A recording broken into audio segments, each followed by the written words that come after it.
Your true wealth is your time and freedom. Money is just a tool for trading your time. It's a container to store your economic energy until you're ready to deploy it. But the whole world has been turned away from real money and has been fooled into using currency. A deceitful impostor that is silently stealing your two most valuable assets, your time and your freedom. Welcome to the rabbit hole. We are entering a period of financial crisis that is the greatest the world has ever known. The wealth transfer that will take place during this decade is the greatest wealth transfer in history. Wealth is never destroyed, it is merely transferred, and that means that on the opposite side of every crisis there is an opportunity. The great news is that all you have to do to turn this crisis into your great opportunity is to educate yourself. I believe that the best investment that you can make in your lifetime is your own education. Education on the history of money, education on finance, education on how the global economy works, education on how all of these guys, the central bankers, the stock market, how they can cheat you, how they can scam you. If you learn what is going on and how the financial world works, you can put yourself on the correct side of this wealth transfer. Winston Churchill once said that the further you look into the past, the further that you can see into the future. This program is all about creating your own crystal ball, being able to gaze into the future, being able to change this crisis, the greatest crisis in the history of mankind, into your great opportunity.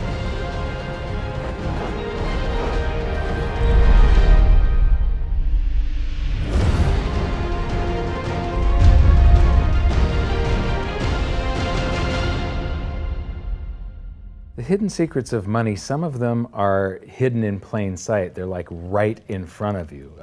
The way the monetary system works is something that isn't actually hidden away from all of us. It's out in the open, but it's complex and people just they can't see how it works.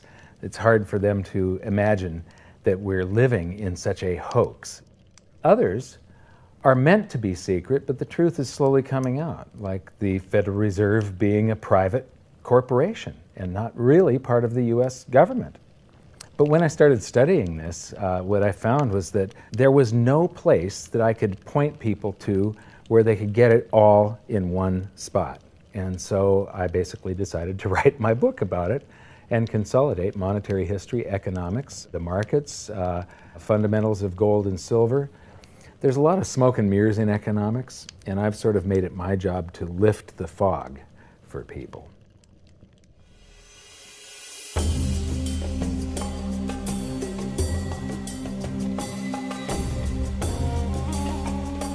Welcome to Egypt. This is where it all began. Roughly 5,000 years ago, the Egyptians started using gold and silver as their predominant form of currency. But it was not yet money. The pieces of gold and silver that they were using were odd sizes and weights, odd purities, so it still was not interchangeable, where each unit is the same as the next. This meant that nothing really had a price yet. You couldn't put a price of so many coins on something because they didn't have coins yet. Trade was still difficult. It was still a guessing game when it came to the exchange of values. One of the reasons that we are in the financial mess that we are today globally is that people do not understand the difference between currency and money. Currency is a medium of exchange, a unit of account. It is portable, durable, divisible, and something called fungible. Fungible means that each unit is the same as the next unit. A dollar in my pocket buys the same amount as a dollar in your pocket. Money is all of those things plus a store of value over a long period of time. Even financial planners, bankers, your accountant, they don't understand the difference between currency and money. The currency in your pocket is a medium of exchange. It's a unit of account because it's got numbers on it. It's somewhat durable, it's portable, it's divisible in that you can make change, and it's fungible. A dollar in my pocket buys the same amount as a dollar in your pocket. But because governments can print more and more and more of it, and dilute the currency supply, it's continually transferring wealth out of your pocket, out of your bank account, to the government and to the banking system. The reason that gold and silver are the optimum form of money is because of their properties. It's an easy medium of exchange because gold and silver store a large amount of value in a very small area. It's a unit of account. Pure gold has the same value all over the planet. So an ounce of gold buys the same amount here in Egypt as it would in China or in the United States. It's durable. The same gold that Egyptians were using in trade 5,000 years ago is still here with us today. It does not corrode. It's divisible. You can make change with it. It's very portable. You could use something like oil as money. It's just that you can't carry around a barrel of oil on your back. It's fungible. Pure gold is the same wherever it is on Earth. Pure silver is the same wherever it is on Earth. It's limited in quantity. That's the reason that it maintains its purchasing power. Governments cannot print it. Over the last 5,000 years, only gold and silver have maintained their purchasing power. There have been thousands upon thousands of fiat currencies, currencies that are unbacked by gold or silver, and they have all gone to zero. It's a 100% failure rate. Well, fiat currency, of course, is a currency that exists at the dictate or by fiat from a government. You say they have their printing presses, and the paper money rolls off the printing presses. And then they give it the fiat designation, which makes the currency official. It's just worthless paper.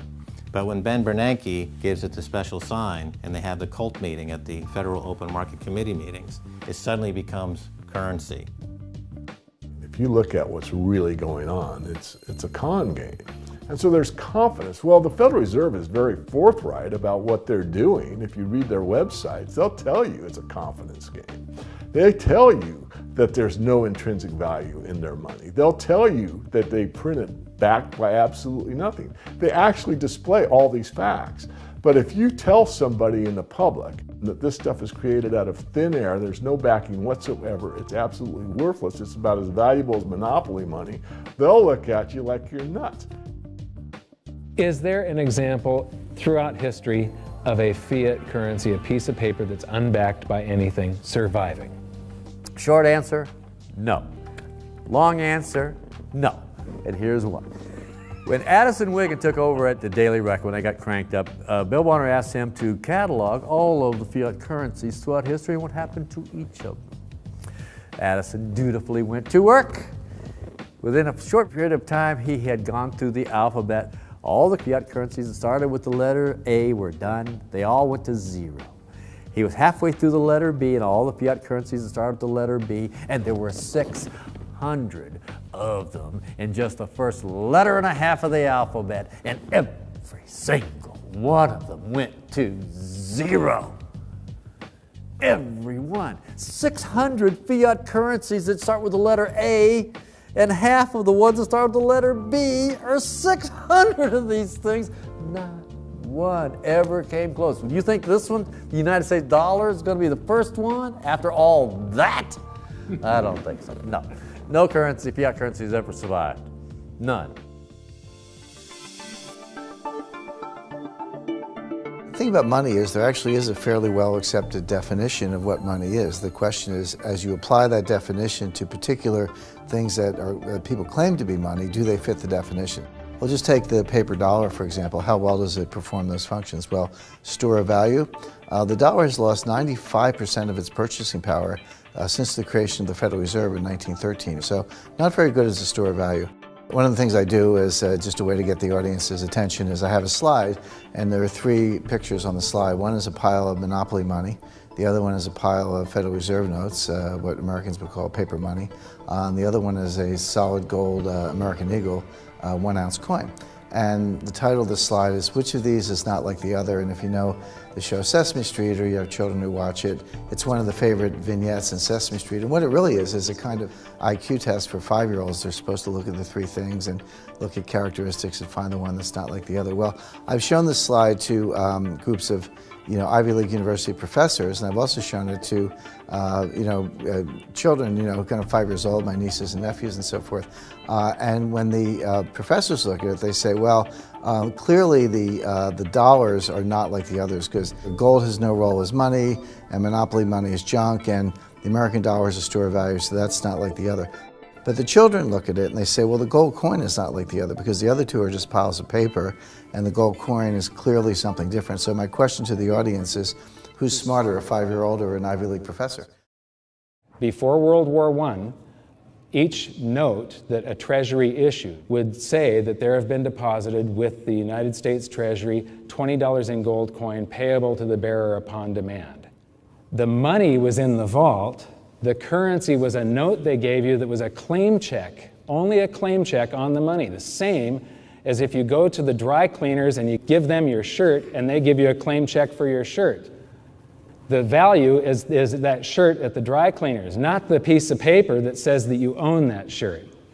So our currency that circulated was the paper US dollars, and they were claim checks on money. The next hidden secret is the difference between currency and money. Money must be a store of value and maintain its purchasing power over long periods of time. As we progress through this series, you'll learn that national currencies are really a tool used by the government and the financial sector to leech away your time and your freedom by stealing your purchasing power. So rather than storing your economic energy, currencies leak. Now compare that to the gold and silver the Egyptians were using. Like I started with, it still wasn't money because it wasn't interchangeable yet. But they were on the right track, as gold and silver have proven over thousands of years to be the ultimate store of value. Gold is only formed when a star explodes, a supernova, and it stays around forever. This is one of the properties that make it the ultimate money.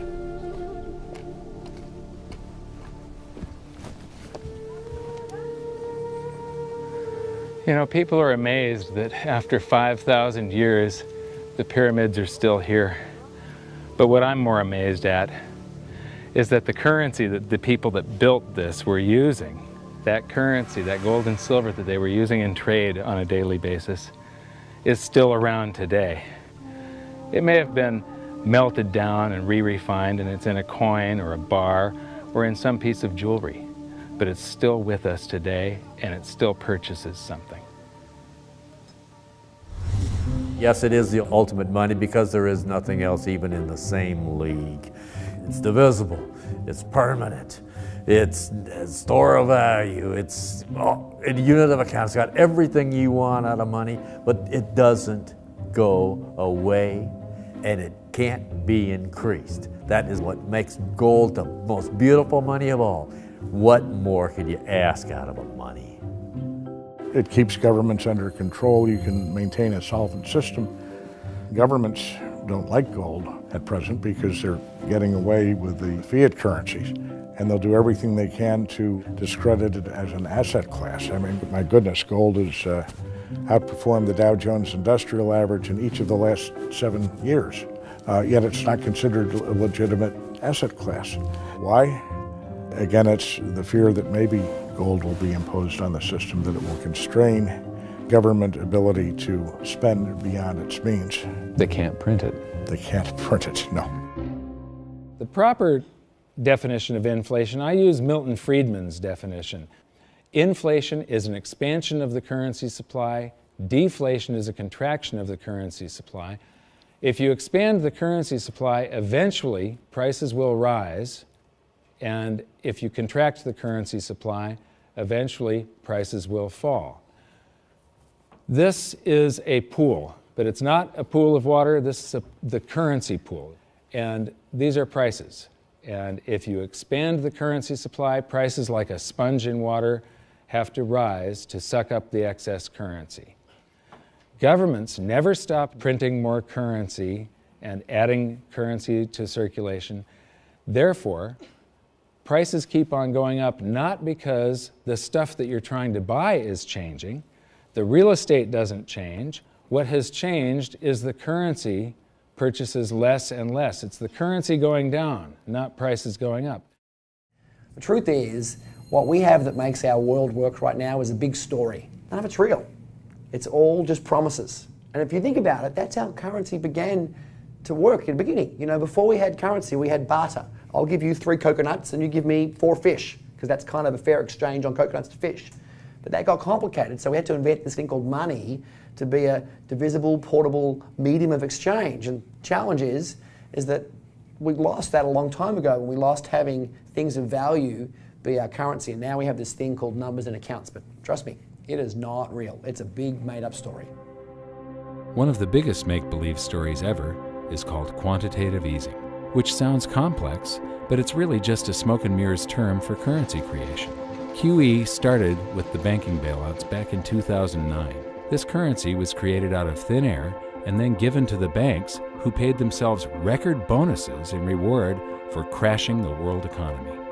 This is a global phenomenon, but all you have to remember for now is that whether it's QE bailouts or stimulus programs, these are all just voodoo, hocus-pocus terms for increased currency creation. I believe gold and silver will reassert themselves as money. And when they do, there just isn't enough. And their purchasing power is going to go up many, many, many times. Egypt is an amazing place. There's a franticness about it, and utter chaos, especially like the traffic. But when it comes to like all of the merchants that are trying to get every last dime out of you, you get fleeced to the point where you come back with an empty wallet. But you know what? They're amateurs compared to Wall Street. In the past several years, I've spoken in many countries about the crisis that's coming, and a lot of people think that they're going to be okay in their country, that it's only going to happen to the United States or maybe the United States in Europe. But what they don't realize is that this is a global phenomenon. I got to show you something here. This is base currency in the United States. This is the number of paper dollars that exist, basically. It took 200 years to go from no dollars in existence to 825 billion. And then we had the bailouts, and then we had QE1, quantitative easing 1, then QE2, and then we had QE3, and then QE4, and then soon we're going to have QE57 and QE382. And it isn't just here. This is what the Canadian currency supply looks like. This is Australia, South Africa, Russia. Now, this starts out in just the year 2001, and this is like 18 times more currency in existence in a little over a decade. Here's Singapore, same story. Look at that, since the crisis, just bam. India, China, every government on the planet is doing this insane deficit spending and expanding their currency supplies, doing bailouts, and history shows that there is no example of this turning out well. It is sometimes amazing that we haven't experienced more inflation than we have. If they keep expanding the money supply so vastly, why aren't our prices growing faster than they really are? And the answer is that a good chunk of the money that the Fed created has been shipped overseas. I remember early in my research, I heard this expression that the Americans have exported their inflation. I thought, what is that? How can you export your inflation? Put it in a box and send it out? What do you do? Well, now I understand. You export your inflation by simply sending all these dollars that you created to these other countries, and then they send you their refrigerators and their cars and whatever, their TV sets. So you get hardware, and they get little pieces of paper. It's a great deal for the American people for a while. For a while. Sooner or later, all of those pigeons come home to roost.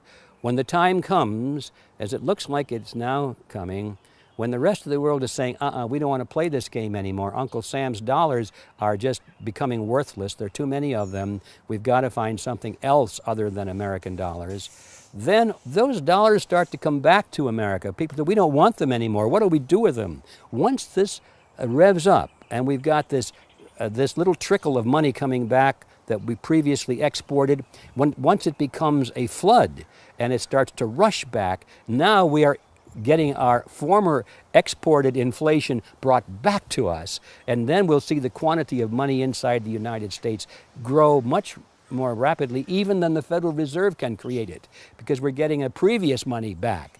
And that's when we will really see the tanking of the US dollar in terms of what it will buy. During the second round of quantitative easing, global food prices went up 60%. And this created a humanitarian disaster for the 2 billion people on Earth who live on less than $2 a day. These people were hungry to start with, they became hungrier, and some of them started overthrowing their governments in North Africa and around the Middle East. So quantitative easing was the spark that ignited the Arab Spring. So that's it. When you create money, you get some sort of inflation. It just depends on where the inflation goes.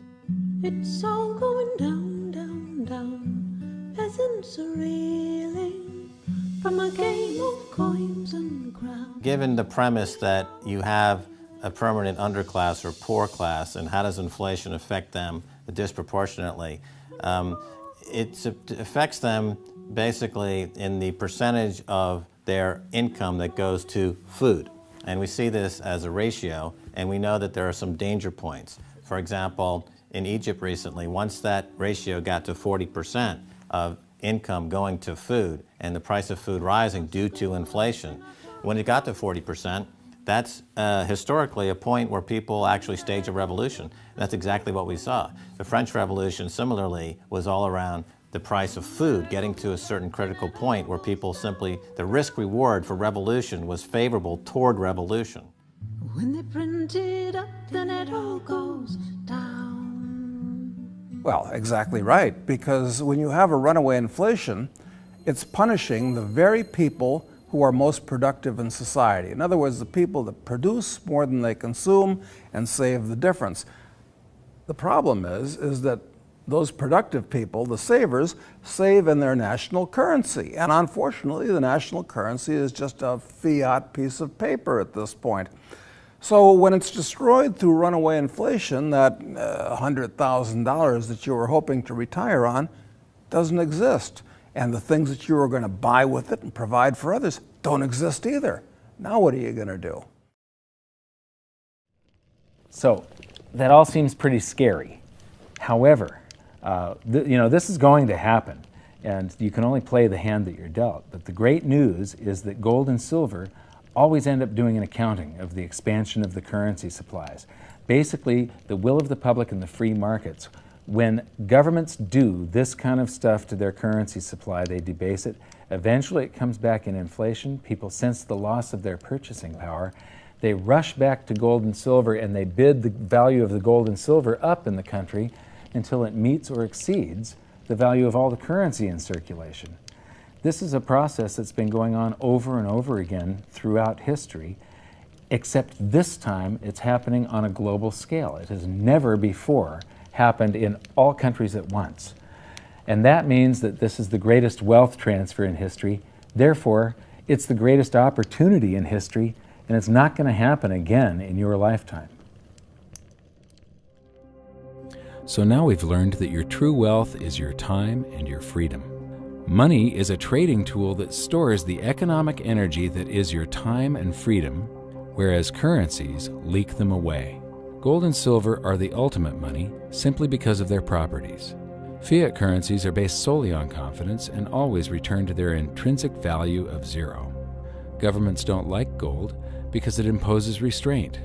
Rising prices are a symptom of an expanding currency supply, and gold and silver always account for an expanding currency supply.